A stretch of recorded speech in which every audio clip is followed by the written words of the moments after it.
मध्य प्रदेश पटवारी संघ द्वारा आज आयुक्त भू अभिलेख मध्य प्रदेश ग्वालियर के नाम सीहोर एसडीएम को सौंपा अपनी समस्याओं को लेकर ज्ञापन। पटवारी राजेश शर्मा ने जानकारी देते हुए बताया कि बारिश के मौसम में खेतों में पानी भरे होने, मेड़ों में चारा घास खरपतवार बहुत अधिक होने के कारण खेतों पर जा पाना संभव नहीं हो पाता है और बारिश के मौसम में आए दिन जहरीले जीव जंतुओं के निकलने और उनके काटने की घटनाएं होती है।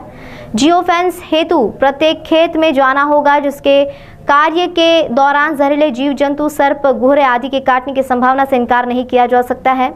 किसानों द्वारा अपने खेतों को आवारा पशुओं, जंगली जीवों से बचाने हेतु चारों तरफ तार फेंसिंग कर दी गई है और उसमें बिजली का करंट भी प्रभावित किया जाता है, जिससे एक खेत से दूसरे खेत में जाने में समय लगता है और बिजली के करंट से दुर्घटना होने की संभावना भी बनी रहती है। पिछले वर्ष प्रदेश में 3 पटवारियों की गिरदवारी के दौरान उक्त कारणों से आकस्मिक मृत्यु भी हो गई थी।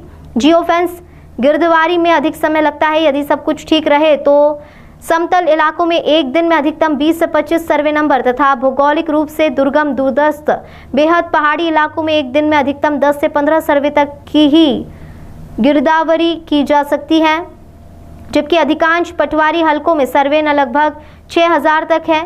सारा ऐप सही कार्य न करने, डेटा डाउन रहने व कई तकनीकी दिक्कतों के कारण मौके पर जियो फेंस गिरदावरी में समस्याएं आती है। जियो फेंस में मौके पर सही खसरे पर न पहुंचने पर सारा ऐप में लोकेशन सही नहीं बताकर वास्तविक दूरी से दूर बताता है, जिससे फसल अपलोड नहीं हो पाती है। सैटेलाइट इमेज सही प्रदर्शित नहीं हो रही है। अधिकतर ग्रामों में वास्तविक फसल के स्थान पर धान एवं सोयाबीन की प्रदर्शित हो रही है। जियो फेंस तकनीक पर व्यवहारिक रूप से शासन प्रशासन के अधिकारियों के साथ फील्ड में ट्रेनिंग भी अप्राप्त है। जियो फेंस में अधिक समय लगता है, जबकि पटवारी के पास असीमित कार्य होने के बाद बारिश और आपदा से जुड़े कार्यों में भी अन्य शासकीय योजनाओं में पीएम किसान, सीएम किसान आदि में निरंतर कार्यरत होने से पटवारियों के पास समय का अभाव है।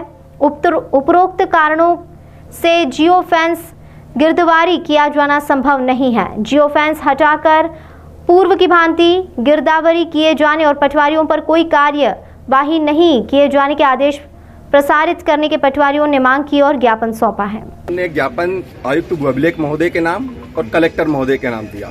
आयुक्त भू अभिलेख महोदय को हमने जियो फेंस गिरदावरी, उसकी अव्यावहारिकता और फील्ड में उसके क्रियान्वयन में आ रही दिक्कतें है ना, उसके संबंध में ज्ञापन दिया। श्रीमान कलेक्टर महोदय को हमने पटवारी संवर्ग की विभिन्न समस्याएं, जैसे जियो फेंस गिरदावरी के साथ साथ ही पटवारियों के समयमान वेतनमान न लगना, सीहोर तहसील में हलकों की विरचना विसंगतिपूर्ण होने, पटवारियों के पद अत्यधिक कम होने तथा प्रत्येक पटवारी के पास लगभग अतिरिक्त प्रभार होने, है ना, साथ ही पटवारियों की जो विभिन्न लोकल समस्याएं हैं, जैसे हमारे तहसील में हमारी महिला पटवारियों और पुरुष पटवारियों के लिए शौचालय की व्यवस्था ना होना, है ना, यहाँ पर कोई उनके लिए कॉमन रूम ना होना, ठीक है, हमारे लोगों के इसके अतिरिक्त जो सीआर है वह कंप्लीट नहीं रहती।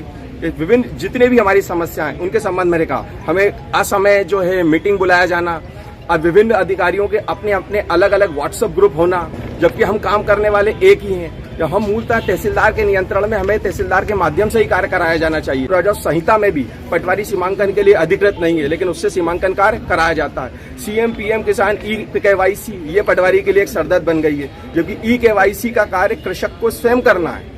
अब वह कृषक बचे जिनका कोई आधार में उनके बायोमेट्रिक आइडेंटिफिकेशन फेल हो रही है, तो ऐसी स्थिति में वो उसके लिए पटवारी को जिम्मेदार ठहराया जा रहा है। डाटा लिंकिंग के अंदर बहुत सारी विसंगतिपूर्ण है, तो जो डेटा की गलती है उसके लिए भी पटवारी को जिम्मेदार ठहराया जा रहा है। हमारा मानना है कि तकनीक की अपेक्षा उस पर तकनीक में सुधार किया जाए।